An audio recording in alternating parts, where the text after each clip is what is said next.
하나님의 마음에 합한 사람 세 번째 시간입니다. 벳세메스로 가는 암소처럼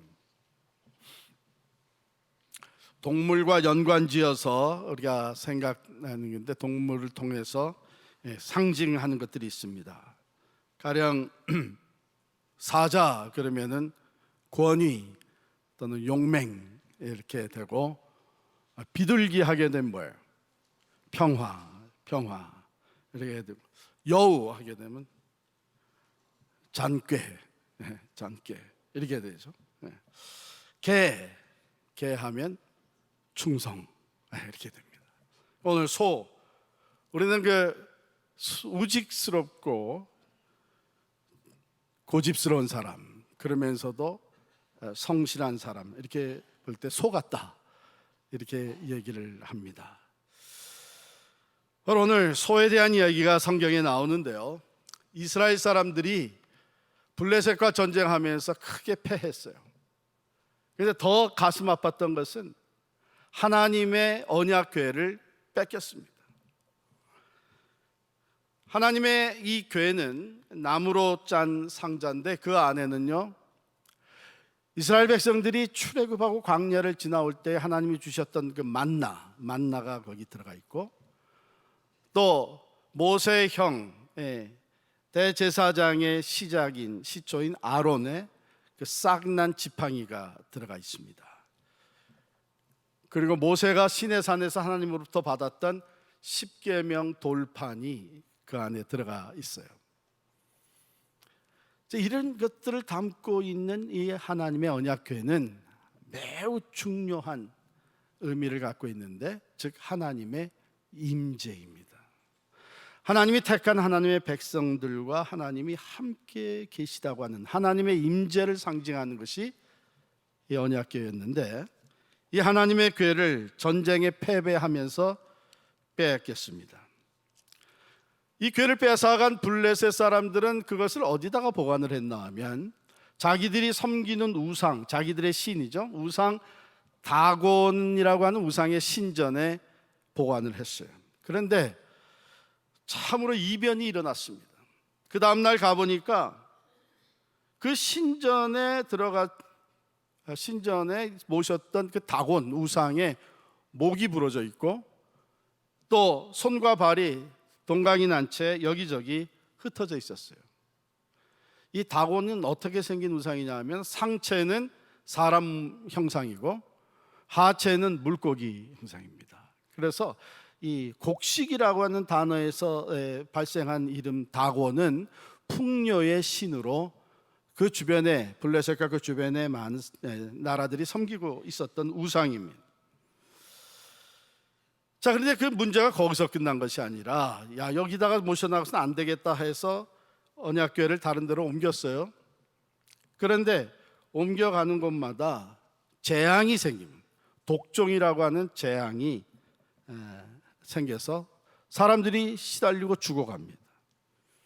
이러기를 3번이나 옮겼어요. 그래서 엄청난 그 재앙 속에 고난을 당하게 되고, 하나님의 언약궤에 손을 대는 사람마다 죽임을 당하는 아주 혹독한 곤욕을 치르게 되었던 것이죠. 생각해 보세요. 이스라엘의 적군 나라의 수호신이라고 여겨지는 하나님의 궤를 빼앗았을 때에 그 기쁨은 잠시뿐이고, 오히려 엄청난 재앙으로 고통을 당하게 됐습니다. 이렇게 되니까는 블레셋 사람들이 완전히 속수무책이 돼버린 거예요. 결국은 회의 끝에 이것을 다시 돌려보내자 해서 이스라엘 땅인 벳세메스로 돌려보내게 됐습니다. 자, 여기서 우리는 한 가지 먼저 생각하게 되는 것이, 참 살아계신 하나님과 세상의 다른 신들, 우상들과의 차이점이죠. 살아있는 신, 유일하신 하나님은 오직 여호와 하나님 한 분이신 줄을 믿습니다. 여러분, 목이 부러져 나가고 손발이 잘라져 나가는, 동강이가 나는 이것이 신이라고 할 수 있겠습니까? 말도 못하고 데려다 옮겨 다니고 아무런 힘도 없는 우상이죠. 자, 블레셋 사람들은 이제 법궤를 돌려보내기 위해서 새 수레를 만들었어요. 쓰던 거는 안 된다, 신이 노하신다 해서 새 수레를 만들고, 그리고 멍에를 메어본 적이 없는 아주 순수한 암소 2마리를 끌어다가 그 수레 위에 언약궤를, 하나님의 궤를 올려놓고 그 암소 2마리로 수레를 끌고 가게 합니다. 그런데 여전히 젖이 나오는 암소들이었기 때문에 그 송아지 새끼들은 떼서 집으로 돌려보낸 거예요. 참, 이 이야기를 통해서 하나님이 우리에게 주시는 교훈이 아주 심오합니다. 우리 몇 가지 교훈을 받게 되는데, 첫 번째는 이 하나님의 궤를 메고 가는 이 암소들, 베세메스로 가는 이 일, 이것은 이 소들이 하고 싶었던 일은 아닙니다. 소가 하고 싶었던 일이라면 편안하게 풀을 뜯어 먹다가 시간이 되면 주인을 위해서 밭을 갈고, 그리고 자기 송아지에게 젖을 먹이고 하는 일이었겠죠. 그런데 이 일이 맡겨진 것은 전적으로 일방적이었다는 것이죠. 그 수많은 소들 중에 택해서 그 송아지와 이별하게 만들고 생전 처음 가보는 베세메스 향해서 가게 합니다. 그리고 그곳에 가서는 죽습니다. 12절 중간에 보면 이 소가 가면서 울었다고 기록이 되어 있어요. 우리가 세상을 살아가면서 내가 하고 싶은 일, 내가 원하는 일, 좋아하는 일, 그것을 할 때보다는 어쩌면은 내가 원치 않는, 하고 싶지 않은 일을 할 때가 더 많은 것 같습니다. 집안일도 마찬가지죠. 사회일도 마찬가지고 하나님의 일, 교회 일도 그렇습니다. 특별히 그 일을 위해서 내가 대가를 지불해야 되고 희생을 치러야 되고 고통을 감수해야 된다면 그거 내가 하겠소 하고 나서는 사람은 참으로 드뭅니다. 어느 날 하나님께서 모세를 부르셨어요.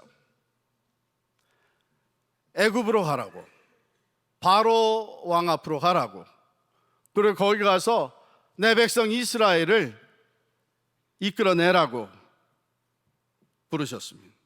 모세가 펄쩍 뛰었죠. 도대체 내가 누구간데, 내가 무슨 힘이 있다고, 내가 무슨 백이 있다고, 내가 뭘 가진 것이 있다고 바로 앞에 가겠습니까? 거기 가면 난 죽습니다. 자기의 모든 것을 포기하고 목숨까지 내놓아야 하는 이 엄청난 일이었기 때문에 모세가 거절했지만 결국은 모세가 갈 수밖에 없게 되었습니다. 그 놀라운 출애굽의 역사가 모세를 통해서 일어난 것이죠. 우리 주님도 마찬가지입니다. 33세의 젊은 예수, 그가 십자가를 져야 했을 때에 그는 그 길을 가다가 최후로 십자가를 앞에 놓고 겟세마네 동산에서 기도의 무릎을 꿇었습니다. 아버지여, 하실 수 있거든 이 잔을 내게서 옮기시옵소서. 그러나 나의 원대로 마옵시고 아버지의 원대로 하옵소서. 우리가 주님을 위해서 일한다고 하는 것, 신앙생활을 한다고 하는 것도 마찬가지입니다. 내 마음에 들고 손쉽고 빛깔나는 일이 있는가 하면 내 마음에 맞지 않고 해본 적도 없고 이름도 빛도 없이 희생하면서 눈물과 땀을 흘리면서 해야 되는 일들이 있습니다. 그러나 내가 원치 않아도 주님께서 원하시고 그리스도의 몸된 교회가 필요로 하기 때문에 그것을 충성되게 감당하는 사람들, 하나님의 마음에 합한 사람들입니다. 사실 오늘 우리 교회가 여기에 이르기까지는 그렇게 섬겨온 사람들이 계속 있어 왔습니다. 하나님의 마음에 합한 충성된 베세메스로 가는 소와 같이 원하는 것은 아니었지만 그 일을 묵묵히 감당해온 사람들, 하나님은 아시고 그들로 인하여 기뻐하며 내 마음에 합한 자라고 말씀을 하실 줄 믿습니다. 두 번째, 우리 12절 보게 되면 암소가 벳세메스 길로 바로 행하여 대로로 가며 갈대에 울고 좌우로 치우치지 아니하였다, 이렇게 기록이 되었습니다. 곧바로 갔습니다. 사실 곧바로 벳세메스로 가기에는 모든 여건이 좋지가 않았습니다. 이 암소들에게는 생소한 길이에요. 가본 적이 없는 길입니다. 거기에다가 멍에를 메고 수레를 끄는데 멍에를 매본 적이 없습니다. 어린 송아지들과 생이별하여 송아지가 울어대는 상황 속에서 길을 떠났습니다. 그리고 한 걸음 더 나아가 이 수레를 인도하며 끌어주는 사람이 없었습니다. 그러니까 이 암소들은 벳세메스까지 자기들이 알아서 가야 했습니다. 결코 쉬운 일이 아니었죠. 어미 떨어진 송아지가 울고 있는 곳으로 되돌아가고 싶은 충격이 얼마나 컸겠습니까? 내가 왜 하필이면 내가 이 일을 해야 되냐고 심통 부리고 뛰다가 수레를 뒤엎어 버릴 수도 있었을 것입니다. 그러나 이 소들은 벳세메스 길로 바로 행하여 갔습니다. 다른 잔재주를 부리지 않았습니다. 묵묵히 그 앞에 놓인 대로 그 길로 걸어 올라갔습니다. 우리는 최상이 되기를 누구나 좋아하는 것 같습니다만은 우리가 인생을 살다 보면 최상보다는 최선이 더 중요하다 하는 것을 거듭 깨닫습니다. 아무리 최상에 올라갔을지라도 최선을 다하지 아니하면 얼마 못 가서 최하가 됩니다.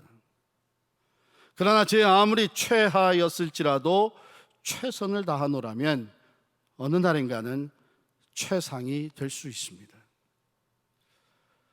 최상보다는 최선이 중요합니다. 성실하게 내게 맡겨진 일을 끝까지 감당하는 그 faithfulness, 참으로 중요하죠. 그러므로 묵묵히 가야 할 길을 끝까지 갔던 이 벳세메스로 가는 소의 이야기는요, 무언의 충고를 우리에게 던져줍니다. 때로 우리는 걸핏하면 사사로운 감정에 치우치고 이해 타산에 빠져서 내가 해야 할 일들을 팽개치는가 하면 가야 할 길을 못 가는 경우가 종종 있습니다. 벳세메스로 가는 소는 누가 곁에서 부추겨 주거나 고삐를 잡아주지 않았어도 자기의 길을 갔습니다. 모세의 후계자로 이스라엘의 지도자가 되었던 여호수아에게 하나님이 가장 처음 주셨던 말씀은 강하고 담대하라. 내가 모세에게 준 율법을 네가 주야로 묵상하고 그 율법에서 좌로나 우로나 치우치지 마라 하는 말씀이었습니다. 곧바로 행하라는 것이었죠. 우리가 다 운전을 하는데 좌우를 살피면서 운전하죠. 좌우를 살핀다는 것과 핸들을 아무 때나 좌우로 꺾는다는 것은 전혀 다른 얘기입니다. 전후 좌우를 살피면서 앞으로 전진하기 위해서 우리는 살핍니다. 그런데 기분 따라 감정 따라 아무 때나 핸들을 함부로 좌로 우로 꺾어댄다면 죽습니다. 신앙생활도 마찬가지죠. 목적지를 향해 곧바로 걸어가야 합니다. 목적지는 분명합니다.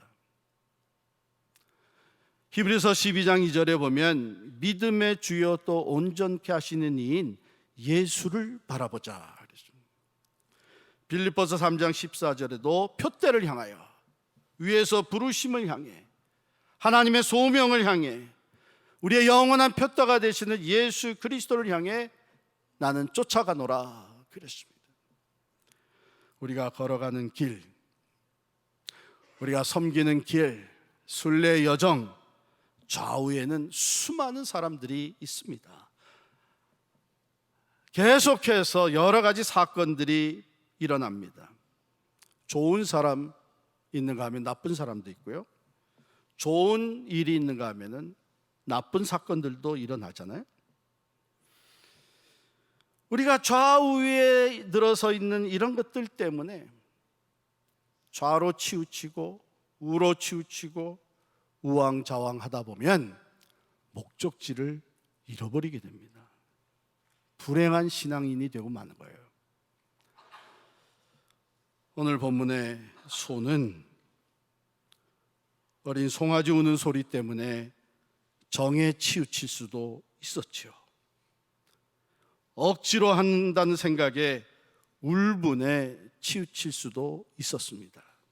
처음 가는 길이었기 때문에 딴 길로 들어설 수도 있었습니다마는 이 소들은 곧바로 벳세메스까지 갔습니다. 우리도 예수님만 바라보고 걸어가는 것이 중요합니다. 세상에 의해서, 감정에 의해서, 심지어는 나를 오해하고 비난하는 사람에 의해서 좌로나 우로나 치우치기 시작하면 끝이 없습니다. 목적지는 잃어버리고 맙니다. 예수님만 바라보고 곧바로 걸어가시는 여러분과 제가 될 수 있기를 간절히 축원합니다.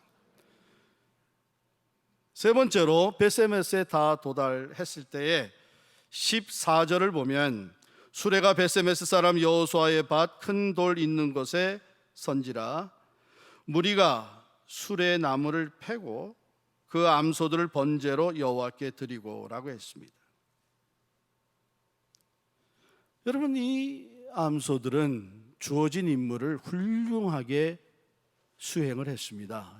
10마일 길을 울면서 하나님의 궤를 날랐습니다.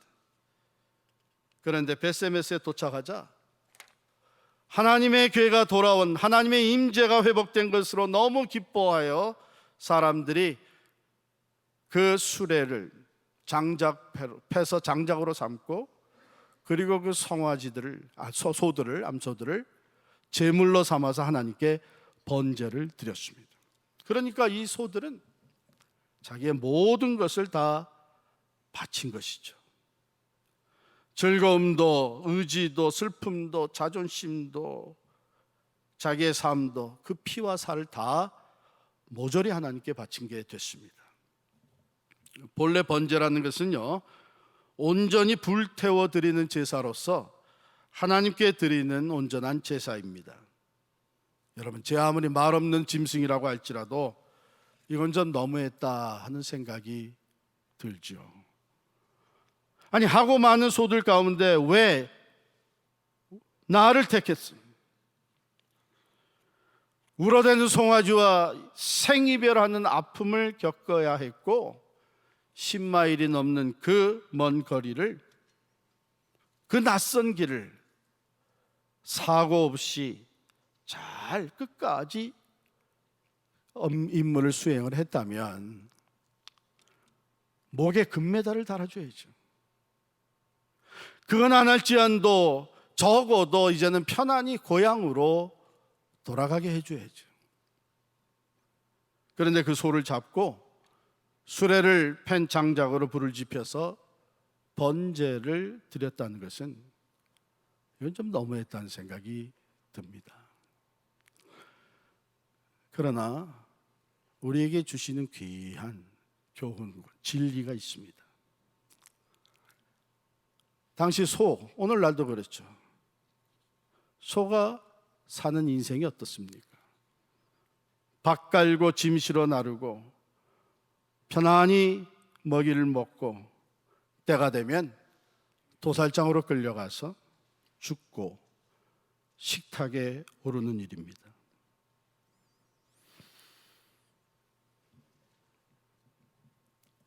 그러나 오늘 이 벳세메스로 간 암소들은 하나님께 드려지는 거룩한 제물이 되었습니다. 이래도 한평생이고 저래도 한평생입니다. 우리 사는 게 다 마찬가지라고 하지만 그렇지 않습니다. 제물이 되는 경우는 다릅니다.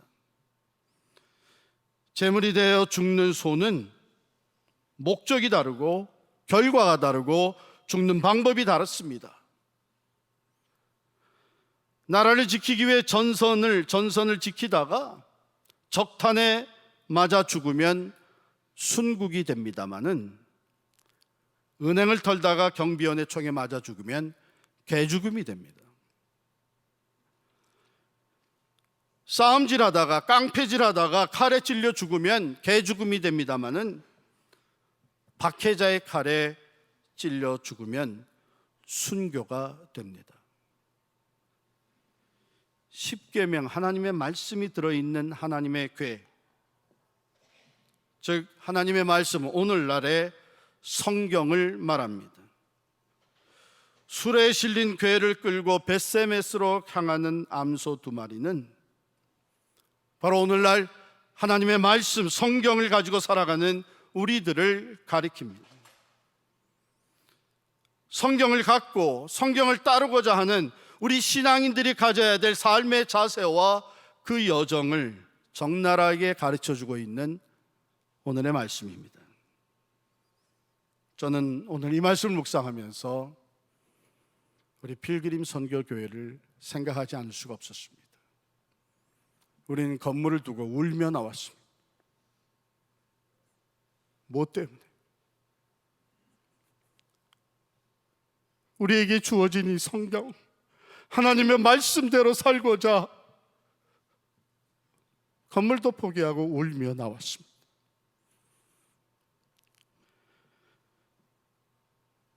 성경을 갖고 성경대로 살고자 희생을 치르는, 울면서도 곧바로 나아가는 이 모습을 저는 연상할 수가 있었습니다.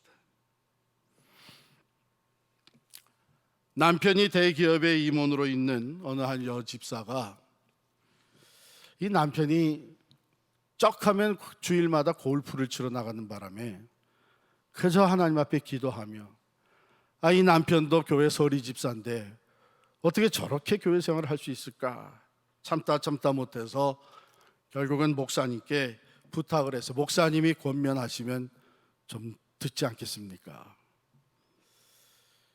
그래서 목사님이 어느 날 이 남편 만나가지고 얘기를 했어요. 주일날에는 골프 치지 말고 교회 나와서 예배를 드려야죠. 우선순위를 예배에 두셔야 됩니다. 그랬더니 남편이 하는 얘기가, 목사님, 저는요 필드에 나가서도 예배 시간이 되면 기도합니다. 교회를 생각하고 기도한다는 거예요. 그런데 목사님 그렇게 말씀하시니까 제가 예배에 빠지지 않도록 노력을 하겠습니다 하고서는 보니까 정말 그 다음 주부터 매주일 빠지지 않고 예배 나오는 거예요.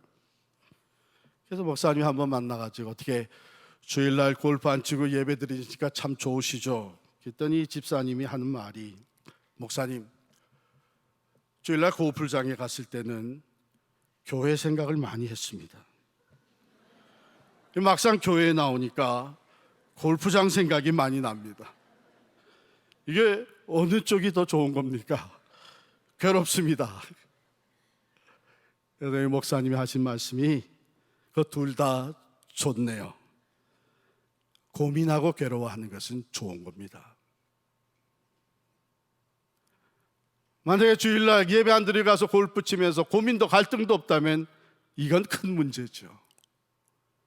우리의 신앙생활 하면서 갈등하고 고민하는 일이 왜 없습니까? 아마 지금도 그런 고민에 빠져 있는 분들이 없지 않아 있을 것입니다. 이런 갈등과 선택의 괴로움은 우리 모두에게 있는 것이고, 그러나 감사한 것은 많은 경우 이 영적인 갈등과 고민 가운데서 우리는 점점 본질적인 것을 위해 비본질적인 것을 포기하는 결단을 하게 됩니다. 그것이 신앙의 성장이죠. 베세메스로 갔던 소는 하나님의 뜻을 이루는 도구였습니다. 끝까지 희생을 치렀지만 이 소의 이야기는 수천 년 동안 이어져 내려오고 있습니다. 참으로 아름다운 이야기로 성경에 기록되어 있고, 앞으로도 영원히 이 말씀이 존재하면서 수천억의 사람들의 입과 입을 통해 전승되어질 것입니다. 하나님의 말씀을 붙들고 사는 것은 결국 영광이 아닌 죽는 순간까지의 희생을 말합니다.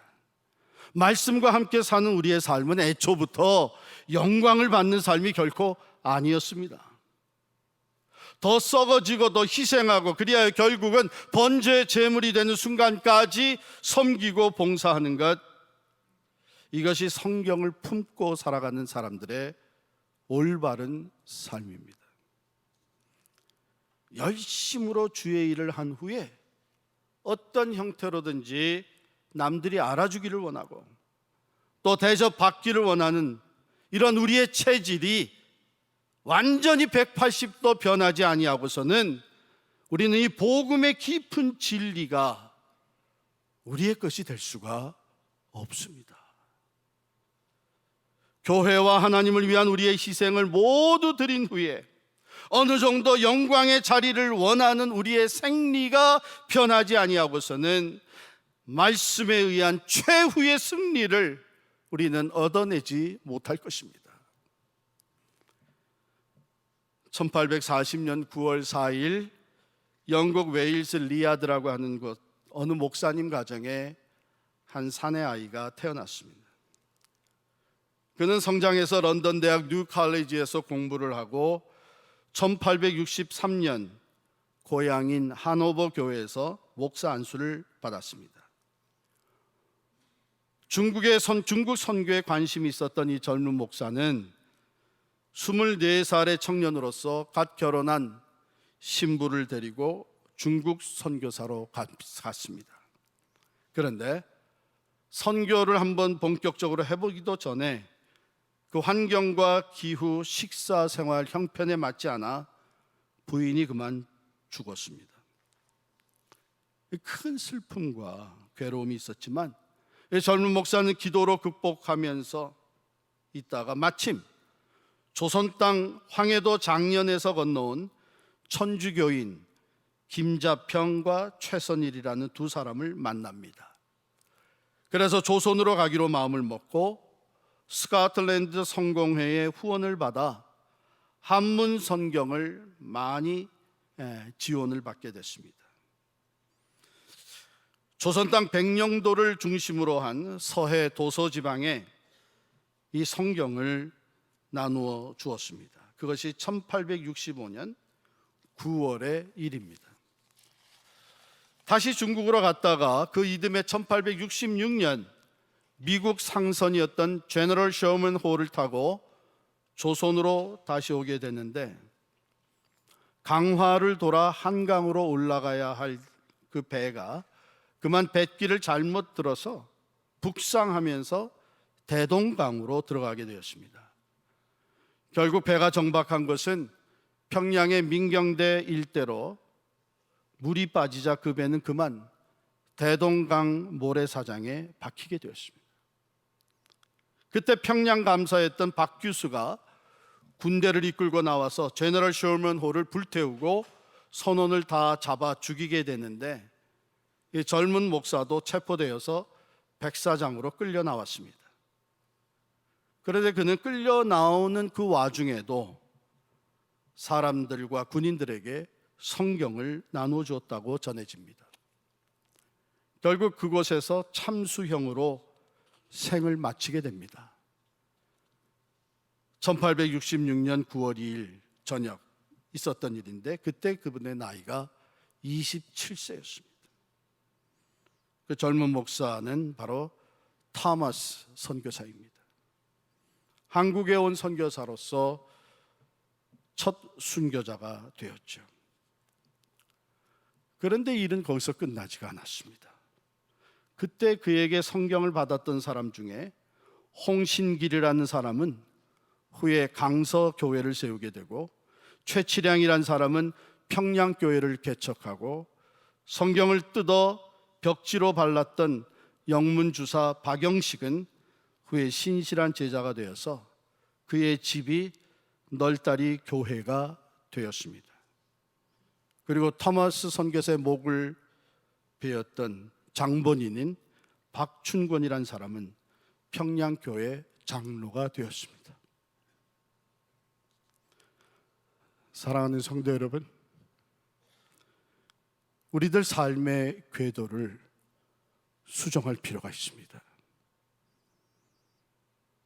미국에 온 목적, 돈 버는 목적, 사업하는 목적, 결혼하는 목적, 사는 목적, 죽는 목적, 성공하고 출세하는 이 목적을 수정하십시다. 잘 벌고 잘 쓰고 잘 먹다가 죽는 인생도 있지만, 가치 있게 살다가 죽는 인생이 있습니다. 어떻게 사는가가 중요하지 않습니까? 어차피 한 번 사는 인생입니다. 희생이라는 것, 희생 그 자체는 참으로 힘든 것입니다. 그러나 그 결과는 아름다운 것입니다. 자식을 위한 부모의 희생, 가족을 위한 가장의 희생, 이웃과 사회를 위해서 뜻을 가진 사람들의 희생, 이 모두가 다 한결같이 그 과정은 힘들지만 그 결과는 매우 아름답습니다. 그리고 최고의 가치 있는 삶은 하나님을 위해 살다가 하나님을 위해 죽는 것입니다. 벳세메스로 간 암소들처럼 그 어떤 조건에도 치우치지 않고, 고삐 잡아주는 자 없어도 자기의 길을 묵묵히 갔던 그 소처럼, 그리고 갈 길 다 간 후에 희생의 제물이 되었던 그 암소처럼 말없이, 이름도 빛도 없이 오직 예수님을 바라보면서, 오직 우리에게 주신 영원한 진리의 말씀, 성경 말씀대로 살아가는 그 삶, 영원에 잇대어지는 가치 있는 삶입니다. 영원한 영광에 이르게 되는 참으로 의미 있는 삶입니다. 하나님의 마음에 합한 사람들의 삶입니다. 기도하겠습니다.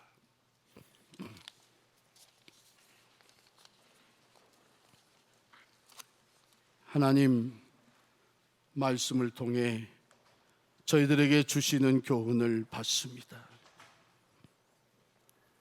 한 번 사는 우리의 인생, 하나님의 마음에 합한 것이 될 수 있기를 원합니다. 썩어져가는 이 세상의 것에 속하지 아니하고 영원한 가치가 주어지며 영원한 영광에 이르는 삶이 되게 하여 주옵소서. 예수님의 이름으로 기도하옵나이다. 아멘.